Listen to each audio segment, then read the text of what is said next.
Big boss OTT के विजेता बनकर सुर्खियों में आए यूट्यूबर एल्विश यादव मुश्किलों में घिर गए हैं। नोएडा पुलिस ने एल्विश यादव के खिलाफ एफआईआर दर्ज की है, जिसमें उन पर गैरकानूनी तरीके से रेव पार्टी कराने और पार्टी में सांप का जहर परोसने का आरोप लगा है। और इस मामले का खुलासा तब हुआ जब नोएडा पुलिस ने सेक्टर 51 के एक बैंक्वेट हॉल पर छापा मारा। पुलिस ने मौके से 5 लोगों को गिरफ्तार कर लिया, जिनके पास से 9 जिंदा सांप भी बरामद हुए, जिसमें 5 कोबरा, 1 अजगर, 2 मुंहे सांप और एक रेड स्नेक यानी घोड़ा पछाड़ सांप शामिल है। बताया गया कि जब दिल्ली, नोएडा और गुरुग्राम में रेव पार्टी होती थी तो इन सांपों को लाया जाता था। जो सांप लाए जाते थे, प्रतिबंधित सांप, उसका वीडियो बनाया जाता था। सांपों का जहर भी वहां से बरामद किया गया है। आरोप है कि सांपों से निकाले गए जहर का इस्तेमाल पार्टी में ड्रग्स के तौर पर किया जाता था। पकड़े गए लोगों ने शुरुआत में तो खुद को बेगुनाह बताते हुए पुलिस को चकमा देने की कोशिश की, लेकिन जब पुलिस ने उनके साथ सख्ती की तो उन्होंने सारा सच उगल दिया। इस पूछताछ के आधार पर नोएडा पुलिस ने बताया कि आरोपियों ने बिग बॉस ओटीटी विजेता एल्विश यादव का नाम लिया है। पुलिस की पूछताछ में आरोपियों ने एल्विश यादव को ही रेव पार्टी आयोजित करने, जिंदा सांपों को पहुंचाने और उनके जहर की सप्लाई करने के लिए जिम्मेदार ठहराया। आरोप तो यहां तक लगा कि एल्विश यादव के इशारे पर ही ये सांप लाए गए थे, जिसके बाद 6 लोगों के खिलाफ पुलिस ने मुकदमा दर्ज कर लिया, जिसमें से 5 लोगों की गिरफ्तारी हो चुकी है और 6ठा आरोपी एल्विश यादव को बनाया गया। नोएडा पुलिस की एफआईआर में एल्विश यादव पर दिल्ली एनसीआर में गैरकानूनी तरीके से रेव पार्टी आयोजित करने का आरोप लगाया गया है। साथ ही एफआईआर में ये भी लिखा है कि इन पार्टियों में विदेशी महिलाओं को भी लाया जाता था। आरोपियों से पूछताछ में एल्विश यादव का नाम सामने आने के बाद नोएडा पुलिस ने उनकी तलाश तेज कर दी है और एल्विश यादव की धरपकड़ के लिए 3 राज्यों में नोएडा पुलिस की टीमों को रवाना भी कर दिया गया। नोएडा पुलिस के एक्शन के कुछ ही देर बाद एल्विश यादव ने सोशल मीडिया पर एक वीडियो पोस्ट किया और खुद को निर्दोष बताया। जितने भी आरोप मेरे ऊपर लगे हैं भाई, सारे बेबुनियाद हैं, सारे फेक हैं। एल्विश यादव ने दावा किया कि सांपों की तस्करी में उनका कोई रोल नहीं है। उन्होंने यूपी के सीएम योगी आदित्यनाथ से भी गुहार लगाई और खुद को निर्दोष बताया। मैं रिक्वेस्ट करूंगा यूपी पुलिस को, पूरे प्रशासन को, माननीय मुख्यमंत्री जी योगी आदित्यनाथ जी को, कि मेरी 1% भी, 0.1% भी अगर इस चीज में इन्वॉल्वमेंट मिल जाती है, मैं सारी जिम्मेदारी लेने को तैयार हूँ। इस वीडियो में एल्विश यादव ने ये भी दलील दी कि उन्हें साजिश के तहत फंसाया जा रहा है। और मामले की सच्चाई जानने के लिए जी न्यूज की टीम ने भी एल्विश यादव से फोन पर बातचीत की। जब हमने एल्विश से उनके ऊपर लगाए गए आरोपों पर प्रतिक्रिया ली तो उन्होंने सभी आरोपों को नकार दिया और एल्विश यादव ने अपने ऊपर लगाए गए सभी आरोपों को झूठा बताया। एल्विश यादव ने पकड़े गए लोगों को पहचानने से भी इनकार कर दिया और दावा किया कि जो लोग पुलिस की रेड में पकड़े गए हैं उनसे उसका दूर दूर तक कोई लेना देना नहीं है। जो राहुल नाम का सदस्य था जिससे रेप पार्टी की बात की गई थी एल्विश, उसका नाम किस तरह से आपका नाम इस्तेमाल किया, आप उस राहुल को जानते हैं? भाई मैं किसी को नहीं जानता इनमें से। मैंने अभी नाम एफआईआर कॉपी पर देखी, मैंने उसमें जितने भी नाम थे मैं उनमें से ना किसी को जानता, ना मेरा इनसे कोई लेना देना। दूर दूर तक मेरे अननोन कॉलर्स भी बंद हैं और जो भी मेरा नाम ले रहे हैं भाई, ये सीधा सीधा मेरी इमेज नेगेटिव करने के चक्कर में हो रहा है और कुछ भी नहीं। आई डोंट नो क्यों कर रहे हैं, बट फिर भी इनका मकसद यही है। एल्विश यादव ने उनकी तस्वीरें सांप के साथ वायरल होने पर भी सफाई दी और इन तस्वीरों को शूटिंग का हिस्सा बताया। एल्विश यादव ने दावा किया कि गुरुवार को वो नोएडा में थे ही नहीं, जबकि ये आशंका जताई जा रही है कि एल्विश यादव भी पार्टी में शामिल होने वाले थे। हालांकि एल्विश यादव ने इन आरोपों को भी नकार दिया।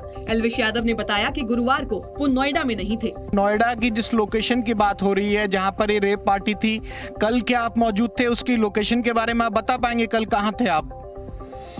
मैं था बॉम्बे में, मैं 1 महीने से बाहर ही हूँ। लंदन था, फिर स्कॉटलैंड था, उसके बाद मेरे लगातार इवेंट्स थे। अहमदाबाद था, फिर इंदौर था और बॉम्बे था।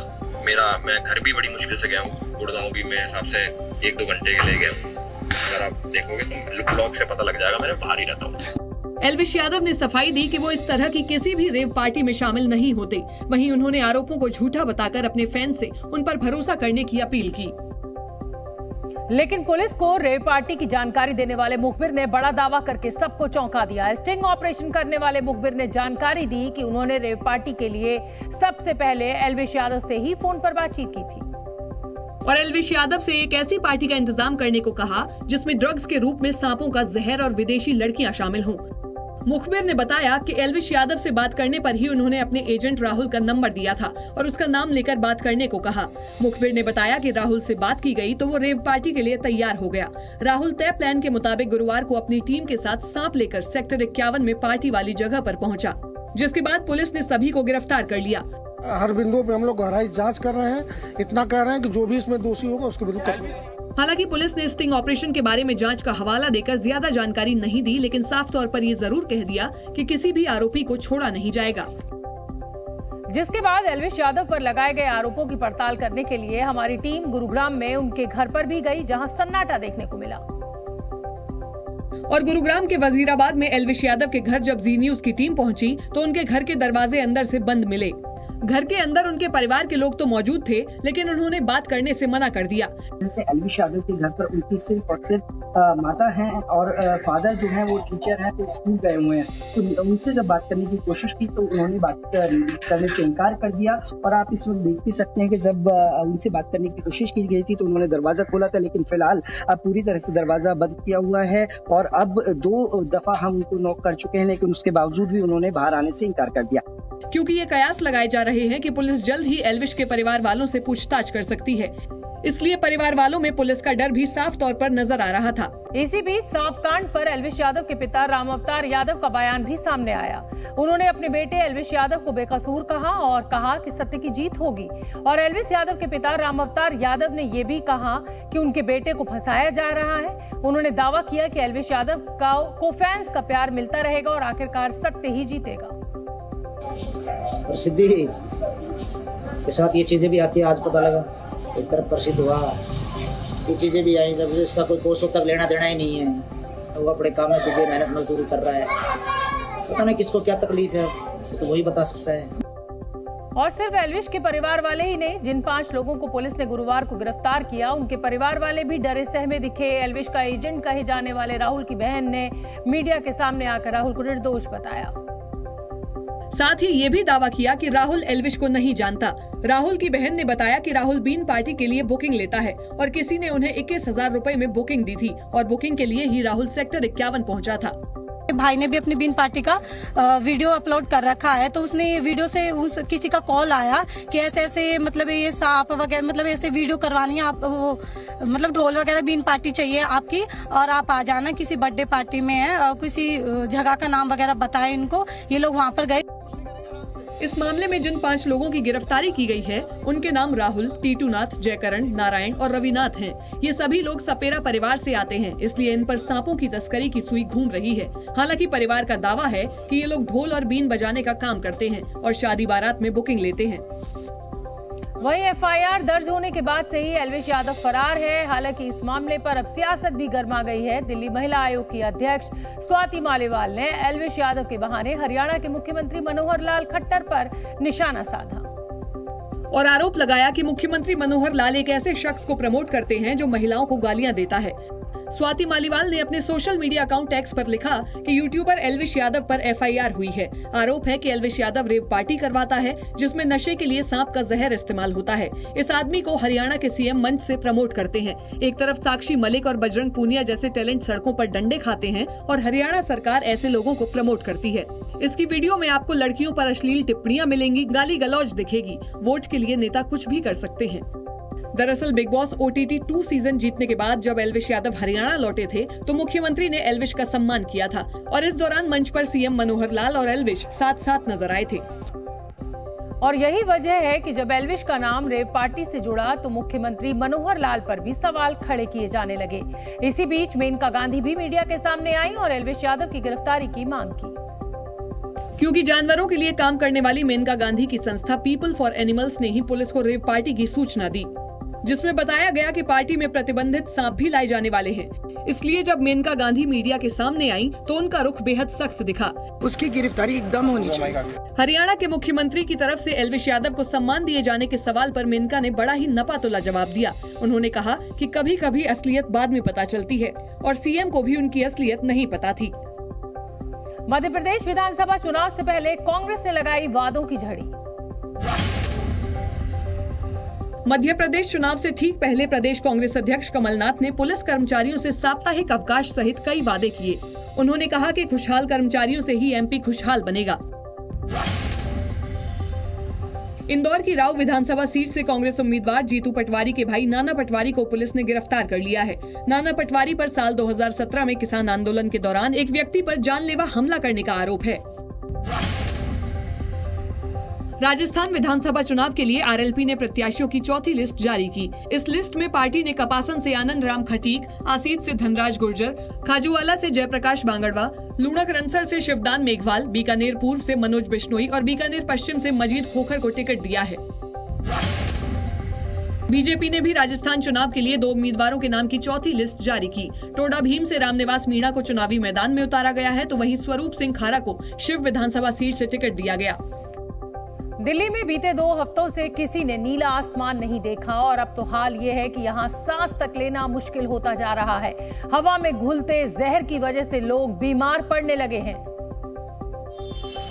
क्योंकि दिल्ली की हवा अब लोगों का दम घोटने लगी है। देश की राजधानी दिल्ली का कोई भी कोना हो, वहाँ इस वक्त ना तो नीला आसमान दिखेगा और ना ही शुद्ध हवा मिलेगी। हवा में जहरीले कण इतने ज्यादा बढ़ गए हैं कि दिल्ली एनसीआर का AQI 400 के पार पहुंच गया। आज सुबह दिल्ली का औसत AQI 464 दर्ज किया गया और ये लगातार बढ़ रहा है। सोमवार को दिल्ली का AQI 347 था, मंगलवार को ये आंकड़ा 359 पहुंच गया। बुधवार को दिल्ली का औसत AQI 364 हुआ और अब ये 400 के पार पहुंच गया है। वहीं नोएडा में आज AQI का स्तर 483 तक पहुँच गया।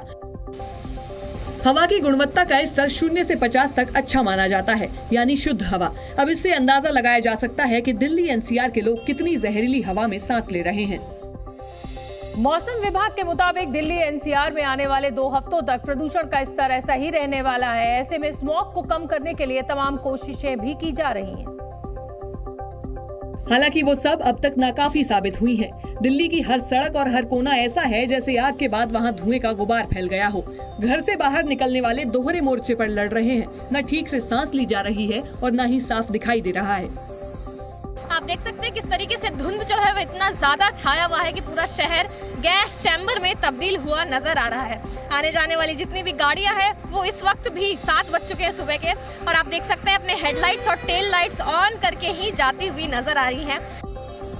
प्रदूषण की एक वजह ये भी है कि दिल्ली और आसपास के इलाके में हवा नहीं चल रही और जब तक बारिश या तेज हवा नहीं बहती तब तक वायु की गुणवत्ता में कोई बदलाव होने के आसार नहीं दिख रहे हैं। दिल्ली का आनंद विहार, जो दिल्ली यूपी बॉर्डर का इलाका है, स्मोक की गिरफ्त में दिखाई दिया। उत्तर प्रदेश से रोजाना बसें और गाड़ियां आनंद विहार के रास्ते ही दिल्ली में प्रवेश लेती हैं। और आनंद विहार इलाका प्रदूषण के लिहाज से हॉटस्पॉट में आता है, लिहाजा दिल्ली प्रशासन यहाँ प्रदूषण और स्मॉग को कम करने के लिए एंटी स्मॉग गन का इस्तेमाल कर रहा है। सड़कों के किनारे धूल बिठाने के लिए पानी का छिड़काव किया जा रहा है। मकसद एक ही है और वो ये कि चाहे थोड़ा ही फर्क आए लेकिन किसी तरह ये धुंध छटे। आनंद विहार को हॉट स्पॉट इलाका माना जाता है और आनंद विहार में ठीक इसी तर्ज पर पूरे जगह पर लगभग एंटी स्मॉग के जरिए जो पानी का छिड़काव किया जा रहा है ताकि प्रदूषण के स्तर को कम किया जा सके। एंटी स्मोक गाड़ियों पर सरकार का एक नारा भी लिखा था, युद्ध प्रदूषण के विरुद्ध। लेकिन इतनी कोशिशों के बाद भी हर साल दिल्ली की हवा में सांसों से जंग जारी है। नवंबर में उत्तर भारत में ठंड की दस्तक हो जाती है। ऐसे में लोगों को ये भी लगा कि प्रदूषण नहीं बल्कि कोहरा है, लेकिन जब घर से बाहर कदम निकाला तो प्रदूषण ही निकला और प्रदूषण का ये कोहरा हर सांस के साथ महसूस हुआ। और इस वक्त यही दिल्ली के लोगों की सबसे बड़ी मुसीबत बना हुआ है। मुझे तो पहले लगा कि यहाँ पर ठंड की वजह से कोहरा है, लेकिन कोहरा नहीं, ये वाकई में पॉल्यूशन भरा हुआ है।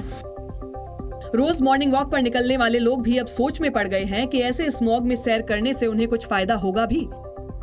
आंखों में जलन होती है, सफोकेशन फील होता है, सांस लेने में तकलीफ होती है, काफी पोल्यूशन है जिससे परेशानी तो है। दिल्ली की हवा में अब ऑक्सीजन कम है और कार्बन मोनोऑक्साइड, सल्फर डाइऑक्साइड जैसे दूषित कण ज्यादा। तो बहुत ज़्यादा प्रॉब्लम हो रही है वर्कआउट करने में, रनिंग करने में या स्किपिंग करने में। ब्रीदिंग में बहुत जलन सी होती है आंखों में और नाक वगैरह में। लोग सरकार को जिम्मेदार ठहरा रहे हैं और सरकार का कहना है कि प्रदूषण सिर्फ सरकार के दम पर कम नहीं हो सकता। दिल्ली एनसीआर का AQI बढ़ने के साथ ही अस्पतालों में मरीजों की संख्या भी बढ़ गई है। जहरीली हवा हर उम्र के व्यक्ति को परेशान कर रही है। ऐसे में डॉक्टर सलाह दे रहे हैं कि लोग सुबह और शाम के समय प्रदूषण ज्यादा होता है, इसलिए सुबह और शाम के वक्त बाहर निकलने से परहेज करें। धूप निकलने या हवा चलने पर धूल के कण कम होने लगते हैं, उस वक्त एक्सरसाइज की जा सकती है। प्रदूषण के चलते दिल्ली एनसीआर की हवा इतनी जहरीली हो गई है कि लोगों को खिड़की दरवाजे बंद रखने की सलाह दी जा रही है, क्योंकि प्रदूषित हवा में PM 2.5 का स्तर बेहद ज्यादा है। PM 2.5 के कण इतने महीन होते हैं कि सांस के साथ फेफड़ों से लेकर खून और दिमाग तक पहुंच जाते हैं। सांस के साथ शरीर में पहुंचे टॉक्सिन्स यानी कि जहरीले कणों को बाहर निकालने के लिए गुनगुना पानी पीते रहें। साथ ही 4 दिन से ज्यादा खांसी जुकाम होने पर डॉक्टर को जरूर दिखाएं। जैसे जैसे दिल्ली का प्रदूषण बढ़ रहा है, उतनी ही तेजी से प्रदूषण पर सियासत भी हो रही है। बीजेपी का आरोप है कि अरविंद केजरीवाल सरकार प्रदूषण को रोकने में नाकाम रही, जबकि दिल्ली सरकार में पर्यावरण मंत्री गोपाल राय का कहना है कि प्रदूषण सिर्फ सरकार कम नहीं कर सकती। ये सोचना ही बहुत गलत है कि दिल्ली सरकार प्रदूषण को कंट्रोल कर सकती है पूरी तरह से, क्योंकि प्रदूषण का मैटर केवल दिल्ली का है ही नहीं। बीजेपी प्रवक्ता शहजाद पूनावाला खास तरह का मास्क पहनकर निकले और ओपन जिम में जाकर एक्सरसाइज करने लगे। शहजाद पूनावाला ने दिल्ली की जहरीली हवा के लिए अरविंद केजरीवाल सरकार को जिम्मेदार ठहराया। आज दिल्ली की सरकार जवाबदेह है कि 8-9 वर्षों में उन्होंने प्रदूषण को मुक्त करने के बदले दिल्ली को गैस चेंबर युक्त बना दिया है।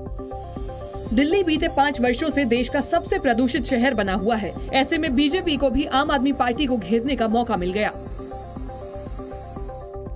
दिल्ली के प्रदूषण को कम करने के लिए ऑड इवन से लेकर red light on, engine of जैसे कैंपेन चलाए गए, लेकिन प्रदूषण से कोई राहत नहीं मिली। बीजेपी का आरोप है कि दिल्ली सरकार प्रदूषण से निपटने के मुद्दे पर गंभीर नहीं है। बीजेपी के नेता आरपी सिंह ने आरोप लगाया कि दिल्ली की सरकार राजनीति में व्यस्त है और प्रदूषण को हटाने के लिए लगाए गए स्मॉग टावर काम नहीं कर रहे। दिल्ली के अंदर आज कम से कम नहीं तो 70-80 स्मॉग टावर हो तो दिल्ली को थोड़ा राहत मिलेगी। इस बीच तस्वीर ने तस्दीक भी की कि दिल्ली के कनॉट प्लेस पर लगा एक स्मॉग टावर बंद पड़ा है। इस बीच आम आदमी पार्टी के नेता सौरभ भारद्वाज ने बीजेपी को घेरते हुए कहा कि प्रदूषण तो वहाँ भी है जहाँ बीजेपी की सरकार है। जितने हालात नोएडा, ग्रेटर नोएडा में खराब हैं, गुड़गांव में खराब हैं, फरीदाबाद में खराब हैं, उतने तो दिल्ली में भी नहीं है। प्रदूषण के सियासी स्मॉग में कांग्रेस ने बीजेपी और आम आदमी पार्टी दोनों को जिम्मेदार ठहरा दिया।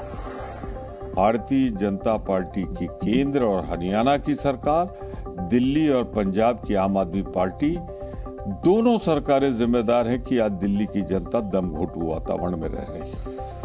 सांस लेने में दिक्कत सबको हो रही है, परेशानी साझा है, लेकिन फिर भी सियासत है कि अपना कोना ढूंढ ही लेती है। प्रदूषण किसी तरह कम हो, इसके लिए दिल्ली सरकार भी भरसक कोशिश कर रही है। रेड लाइट कैंपेन के बाद अब सरकार ने और सख्ती बढ़ाते हुए ग्रैप यानी ग्रेडेड रिस्पांस एक्शन प्लान का तीसरा स्टेज भी लागू कर दिया है। ग्रैप 3 के तहत दिल्ली एनसीआर में BS3 पेट्रोल और BS4 डीजल वाले 4 व्हीलर पर पूरी तरह से बैन रहेगा। साथ ही पीक आवर्स से पहले सड़कों पर हर दिन पानी का छिड़काव होगा। पब्लिक ट्रांसपोर्ट को बढ़ावा देने के लिए पीक आवर्स में बसों के किराए में बदलाव किया जाएगा। जब तक ग्रैप 3 लागू रहेगा, तब तक पूरे दिल्ली एनसीआर में निर्माण और तोड़फोड़ पर रोक रहेगी। हालांकि इसमें अस्पताल, रेलवे, एयरपोर्ट, मेट्रो और बस टर्मिनल पर चल रहे निर्माण कार्य में छूट दी गई है। दिल्ली एनसीआर में खनन और उससे जुड़े कामों पर भी पूरी तरह से रोक लगा दी गई है। प्रदूषण के खतरनाक स्तर को देखते हुए दिल्ली में 5वीं तक के छात्रों के लिए 2 दिनों की छुट्टी का भी ऐलान कर दिया गया है। राजस्थान विधानसभा चुनाव की सरगर्मी के बीच मुख्यमंत्री अशोक गहलोत ने वसुंधरा राजे को खुली चुनौती दी है। राजस्थान के मुख्यमंत्री अशोक गहलोत ने पूर्व सीएम वसुंधरा राजे को बहस की खुली चुनौती दी है। गहलोत ने सोशल मीडिया पर लिखा कि मैं बीजेपी नेता वसुंधरा राजे सिंधिया को कांग्रेस की 7 गारंटी पर बहस करने की चुनौती देता हूं।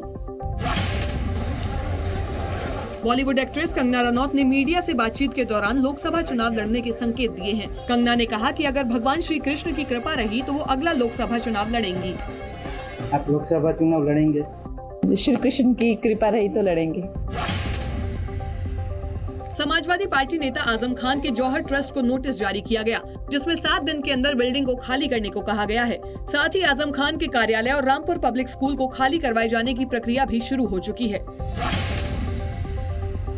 प्रधानमंत्री नरेंद्र मोदी ने दिल्ली के प्रगति मैदान में mega food event world food India 2023 का उद्घाटन किया।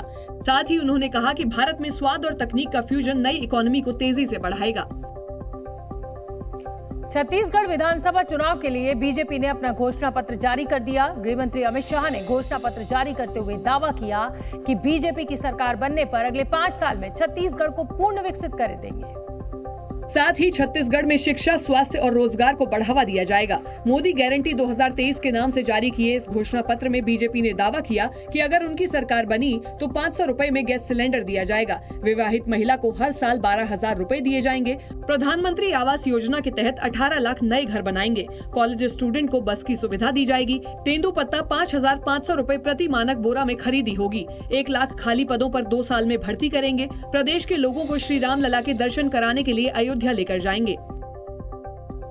कि बीमारू राज्य से हमने छत्तीसगढ़ को अच्छा राज्य बनाया है और ये अच्छे राज्य को संपूर्ण विकसित राज्य बनाने का काम हम आने वाले 5 साल के अंदर करेंगे। इस मौके पर अमित शाह ने बघेल सरकार पर भ्रष्टाचार और किए गए वादों को तोड़ने का आरोप भी लगाया।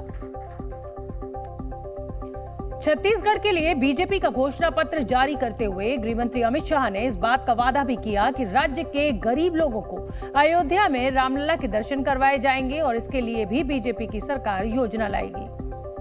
अयोध्या में राम मंदिर बन रहा है। 22 जनवरी को मोदी जी इसका प्राण प्रतिष्ठा करने वाले हैं। छत्तीसगढ़ के गरीब लोगों को रामलला के दर्शन के लिए रामलला दर्शन योजना भी हम लेकर आएंगे, जिससे रामलला के दर्शन करें। हैदराबाद से सांसद और एमआईएम सुप्रीमो असदुद्दीन ओवैसी ने मध्य प्रदेश के पूर्व मुख्यमंत्री कमलनाथ के बाबरी वाले बयान पर जोरदार हमला करते हुए बीजेपी और कांग्रेस पर निशाना साधा। उन्होंने प्रधानमंत्री मोदी और राहुल गांधी को रामश्याम की जोड़ी बताने के साथ साथ कांग्रेस के सेक्युलरिज्म पर भी सवाल खड़े किए। हम तो उम्मीद करेंगे कि देश के प्रधानमंत्री नरेंद्र मोदी जब जनवरी में कुछ फंक्शन करने जा रहे हैं तो हम उम्मीद करेंगे देश के प्रधानमंत्री राहुल गांधी को भी अपने साथ में लेके जाएं, क्योंकि जो काम उनके वालिद ने शुरू किया उसको मोदी जी मुकम्मल कर रहे हैं। वहीं कांग्रेस नेता कमलनाथ ने ओवैसी के बयान पर किसी भी तरह की प्रतिक्रिया देने से इनकार करते हुए अपना पुराना बयान दोहराया, जिसमें उन्होंने कहा था कि राजीव गांधी ने ही राम मंदिर का ताला खुलवाया था और राम मंदिर बीजेपी का नहीं बल्कि देश के हर नागरिक का है।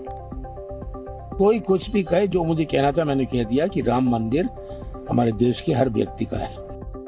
राजस्थान में जल जीवन मिशन के तहत हुए हजारों करोड़ रुपए के घोटाले के आरोपों की जांच कर रही ईडी की टीमों ने आज प्रदेश के 24 ठिकानों पर छापेमारी की। जयपुर में सुबह करीब 8 बजे ईडी की टीमें सचिवालय पहुंच गई, जहां राजस्थान सरकार में मंत्री महेश जोशी और विभाग के सचिव सुबोध अग्रवाल के दफ्तर की जांच की गई। साथ ही ईडी की टीमों ने additional chief secretary Subodh Agrawal के घर पर भी रेड की। ईडी की छापेमारी की खबर लगते ही विभागीय अधिकारियों और ठेकेदारों में हड़कंप मच गया। इस छापेमारी पर सीएम गहलोत ने एक बार फिर केंद्र पर ईडी सीबीआई के दुरुपयोग का आरोप लगाया।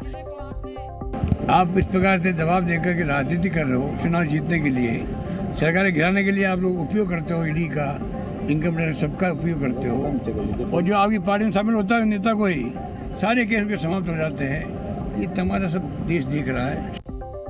इससे पहले सितंबर में ईडी ने जयपुर में जल जीवन मिशन से जुड़े संदिग्धों के कई बैंक लॉकरों की तलाशी भी ली थी, जिसमें ईडी ने करीब 9 किलो सोना और 6 किलो चांदी बरामद की। आरोप है कि जल जीवन मिशन में टेंडर हासिल करने, बिलों को मंजूरी देने और कॉन्ट्रैक्ट से जुड़ी अनियमितताओं को छिपाने के लिए अधिकारियों को रिश्वत दी गई।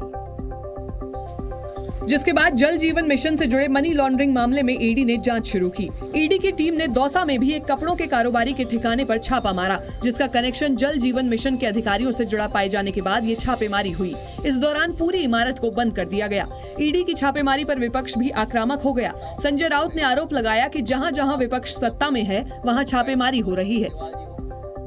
चाहे अशोक गहलोत जी के बेटे हो, चाहे राजस्थान कांग्रेस पार्टी के अध्यक्ष हो, चाहे महाराष्ट्र में महाविकास आघाड़ी के नेतागण हो, क्या आपको दूसरा कोई बीजेपी या आपके साथ जो है मिलते नहीं।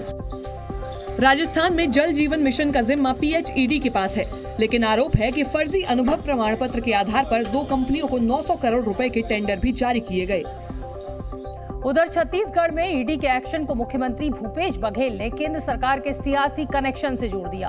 साथ ही आरोप लगाया कि सीआरपीएफ के जरिए बीजेपी राज्य में करोड़ों का कैश पहुंचा रही है, जिसकी जांच नहीं की जा रही। भूपेश बघेल ने आरोप लगाया कि उनकी गाड़ियों और हेलीकॉप्टर तक की जांच होती है, लेकिन सीआरपीएफ के जवान जो विमानों से बड़े बड़े बक्से लाते हैं उनकी जांच नहीं होती।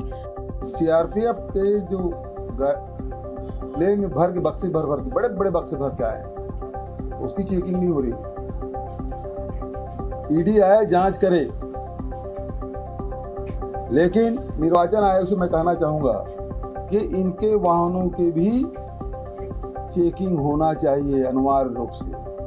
भूपेश बघेल के बयान पर बीजेपी ने भी पलटवार किया। नक्सल से फाइट करते हुए शहीद होता है, जब आप उनका बक्सा आप चेक करना चाहते हैं, मुझे इजाजत दीजिए राहुल गांधी का घर का भी बक्सा एक बार चेक करने का। इस बीच कांग्रेस ने सीएम भूपेश के बयान का समर्थन किया। अगर उन्होंने ये जो बात कही है किसी जानकारी के आधार पर कही होगी और इसलिए चुनाव आयोग को इसको बहुत ही गंभीरता से लेने की जरूरत है। मनीष तिवारी ने एजेंसियों के जरिए विपक्ष को टारगेट करने का आरोप भी लगाया। उद्धव ठाकरे ने बद्रीनाथ धाम पहुंचकर पूजा अर्चना की। महाराष्ट्र के पूर्व मुख्यमंत्री उद्धव ठाकरे और उनके बेटे आदित्य ठाकरे बद्रीनाथ धाम पहुंचे, जहां दोनों ने पूरे विधि विधान से पूजा अर्चना की। इस दौरान मंदिर समिति के सदस्यों ने उनका स्वागत किया और प्रसाद भेंट किया। क्रिकेटर ऋषभ पंत और अक्षर पटेल ने आंध्र प्रदेश के तिरुपति बालाजी मंदिर पहुंचकर पूजा की। इस दौरान दोनों क्रिकेटर सफेद शर्ट और धोती में नजर आए। साथ ही उन्होंने लाल रंग का गमछा भी लपेट रखा था। दोनों खिलाड़ियों को देखते ही वहां लोगों की भीड़ जुट गई। AIMIM सांसद असदुद्दीन ओवैसी ने कहा है कि उनकी पार्टी तेलंगाना की 9 विधानसभा सीटों पर चुनाव लड़ेगी। ओवैसी की पार्टी ने चुनाव के लिए के चंद्रशेखर राव की पार्टी BRS के साथ गठबंधन कर रखा है। पायरेसी पर लगाम लगाने के लिए केंद्र सरकार ने नोडल अफसरों की नियुक्ति की है। अब किसी भी वेबसाइट, ऐप लिंक को हटाने या ब्लॉक करने के निर्देश दिए जा सकते हैं। छत्तीसगढ़ के करीब 18.5 लाख युवा मतदाताओं को ध्यान में रखते हुए बीजेपी ने विधानसभा चुनाव में PSC घोटाले को एक बड़ा मुद्दा बनाया है। बीजेपी ने राज्य में सरकार बनने पर घोटाले की जांच का वादा भी किया। क्योंकि छत्तीसगढ़ पब्लिक सर्विस कमीशन घोटाले की वजह से छत्तीसगढ़ के हजारों छात्रों के भविष्य पर असर पड़ा है। सरकारी नौकरी के लिए सालों से तैयारी में जुटे छात्रों के लिए PSC घोटाला कितना बड़ा मुद्दा है, ये जानने के लिए जी न्यूज की टीम बिलासपुर पहुंची। PSC एक बड़ा मुद्दा है। PSC घोटाले की मांग, जांच की मांग लगातार चल रही है। सरकार से मांग लोग कर रहे हैं। नौजवान, चूंकि लाखों बच्चों का जीवन जो है कहीं ना कहीं फंसा हुआ इस मामले में। PSC के अधिकारियों और कांग्रेस नेताओं के बच्चों के सिलेक्शन के बाद यहाँ के छात्रों में गुस्सा है। और बच्चे का है, उसने आवेदन दिया हुआ कि उसका 771 नंबर है, उसका है मतलब सिलेक्शन लिस्ट में नहीं आया। एक 719 नंबर वाले का सिलेक्शन लिस्ट में आ गया नाम। इस छात्रों ने आंदोलन किया तो लाठीचार्ज कर पिटाई भी हुई। किस तरह से मार पड़ा था हम लोगों को। कई छात्रों पर मुकदमा भी दर्ज हुआ। कुछ को मीडिया में बयान देने के लिए नोटिस भी दिया गया। ये भरोसा अपना पूरा खो चुके हैं, इसीलिए इतने बड़े बड़े ऐड निकालते हैं। बिलासपुर के छात्रों का आरोप है कि उन्होंने मुख्यमंत्री और गवर्नर से भी चिट्ठी लिखकर मिलने का समय मांगा, लेकिन नहीं मिला। छत्तीसगढ़ PSC घोटाले को लेकर बीजेपी आंदोलन करती रही है और भूपेश बघेल सरकार को घेरती रही है। बीजेपी का आरोप है कि इसमें धांधली के जरिए अधिकारियों, कांग्रेस नेताओं के रिश्तेदारों की भर्ती की गई। फिलहाल मामला कोर्ट में है, लेकिन बीजेपी PSC घोटाले के जरिए राज्य की भूपेश बघेल सरकार को सत्ता से बेदखल करना चाह रही है। लाखों नवयुवक आज सरकार के खिलाफ खड़े हैं कि PSC जैसे पवित्र संस्था को भी अपवित्र करने का काम किया। हालांकि कांग्रेस का दावा है कि PSC का मुद्दा सिर्फ जुमलेबाजी है और छत्तीसगढ़ के युवा कांग्रेस के साथ हैं। छत्तीसगढ़ का जो नौजवान है वो अपना भविष्य कांग्रेस पार्टी में देखता है। वो ये जानता है कि हम जो कहते हैं वो करके दिखाते हैं। लेकिन कांग्रेस के दावों से अलग बिलासपुर के छात्र मानते हैं कि PSC घोटाला विधानसभा चुनाव में एक बड़ा मुद्दा भी है और इसका वोटिंग पर भी असर पड़ेगा। छत्तीसगढ़ पब्लिक सर्विस कमीशन का काम राज्य के विभिन्न विभागों में भर्तियां कराने का है। CGPSC की एक ऐसी ही भर्ती में घोटाले का आरोप लगा है। CGPSC परीक्षा का नोटिफिकेशन वर्ष 2021 में जारी किया गया था। मई 2023 में परीक्षा का फाइनल रिजल्ट आया, जिसमें धांधली के आरोप लगे। राज्य के बीजेपी नेता ननकी राम कंवर ने हाईकोर्ट में याचिका दायर की और भर्ती पर रोक लगाने की मांग की। याचिका में आरोप लगाया गया पीएससी में अधिकारियों और नेताओं के बेटे बेटियों रिश्तेदारों का चयन किया गया।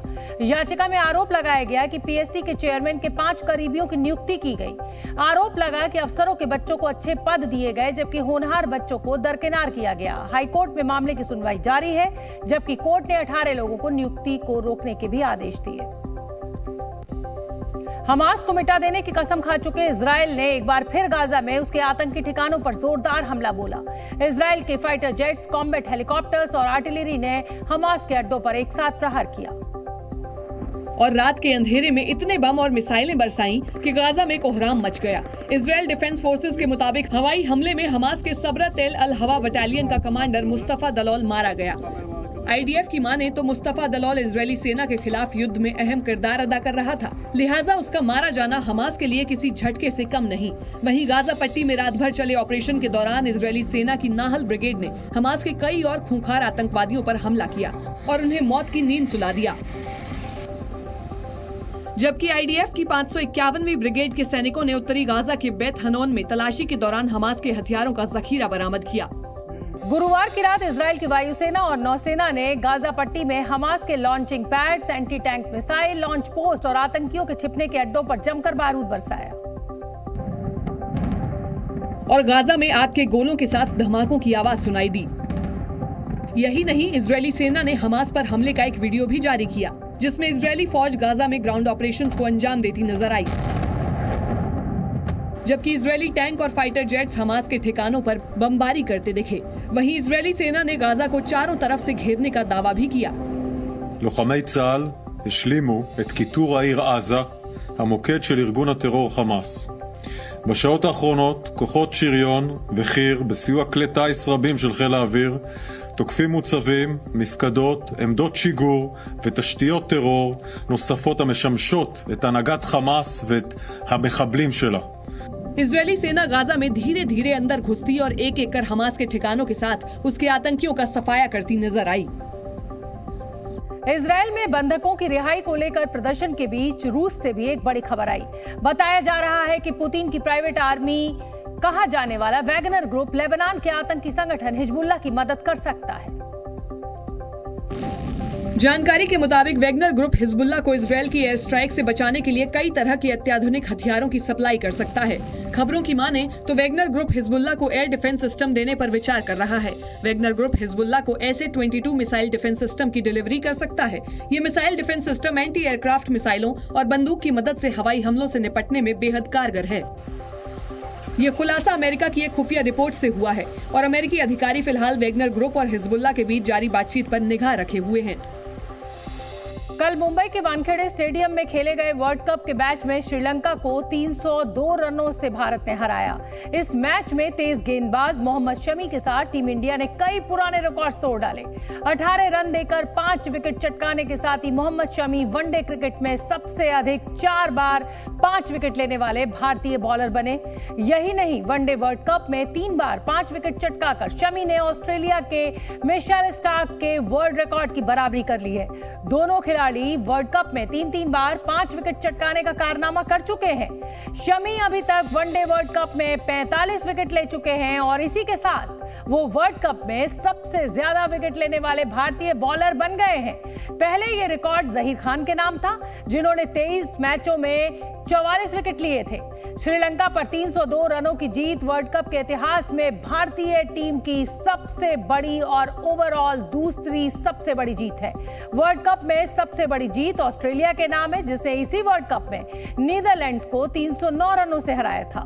भारतीय गेंदबाजों की आंधी के सामने श्रीलंका की पूरी टीम महज 55 रनों पर सिमट गई। ये वनडे वर्ल्ड कप का तीसरा सबसे छोटा स्कोर है। जी हां, वर्ल्ड कप का सबसे छोटा स्कोर कनाडा के नाम है, जो 2003 के वर्ल्ड कप में 36 और 1979 के वर्ल्ड कप में 45 रनों पर ढेर हो गई थी। Zee News.